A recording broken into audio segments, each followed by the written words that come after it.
Hello, my name is Mahsa Mokhtari. I was born in 1977.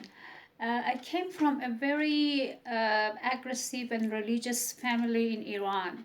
I remember when I was a child, my mom was pinching me and punishing me if my hair was a little bit out of a scarf.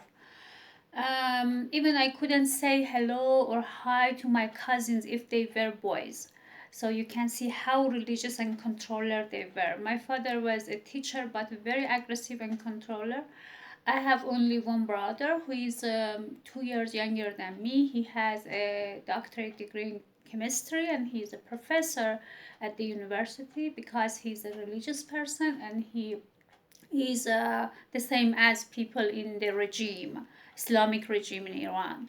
If not, he could not have such a bad job.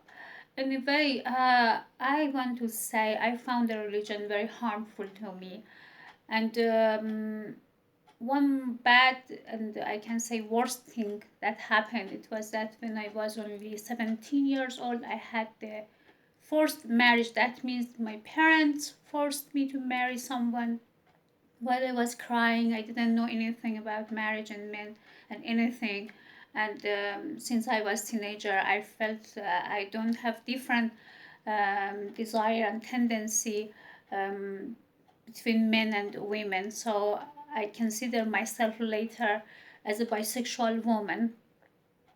And I can say living with that man in a forced marriage was like a nightmare. He was smiling at me at the same time. He punched me in the face. Yeah, he was beating me regularly. He was moody, unpredictable, um, dangerous person addicted to drugs and later addicted to alcohol.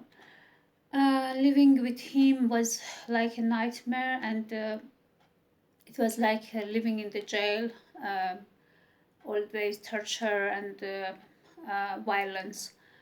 Anyway, even in that condition, I was very determined to continue my education, and I was a top student at a very good university in capital of Iran, Tehran. It was a state and public university. I got graduated in master's degree of psychology. Even in the jail, some people they can have some progresses. Anyway, it was me also. With lots of struggles, anyway, I could flee from Iran. That that was not believable, but that happened. Um, for the first time I came abroad, that was Turkey with that crazy husband. Even in Iran, we didn't travel at all.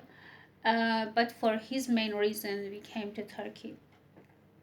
So in Turkey, in a very far place from Istanbul, a big farm, two Afghan workers, they were working there.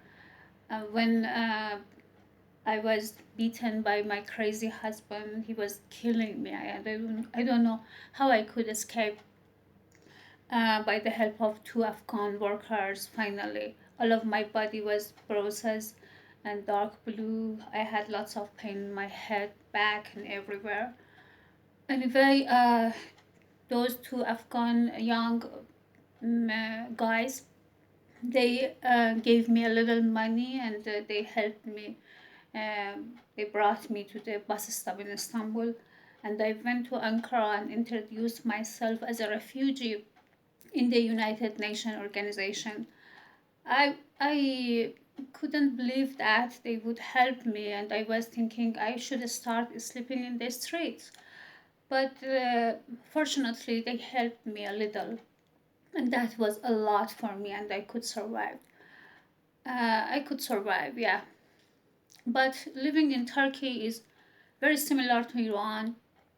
Um, in Iran, I couldn't talk about divorce. Women cannot get divorced if they want, but men can get divorced in Iran.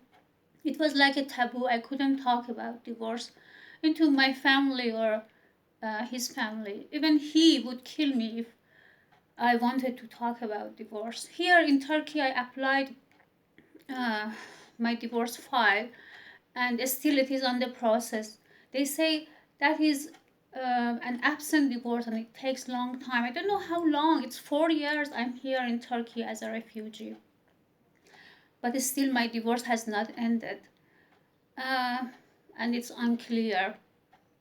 And here in Turkey, um, the religion, people, and many things are similar to Iran. People are very prejudiced.